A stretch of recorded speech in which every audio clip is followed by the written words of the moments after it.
తెలవారుజాముల్లో వెంకటరమణ తండ్రి సుప్రభాతము చేసెను సురులే రమణ.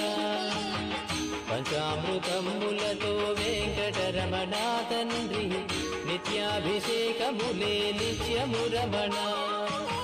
వజ్రమకుటంబుతోను వెంకటరమణ తండ్రి శంకు చక్రధారుడవే తిరుమల రమణ.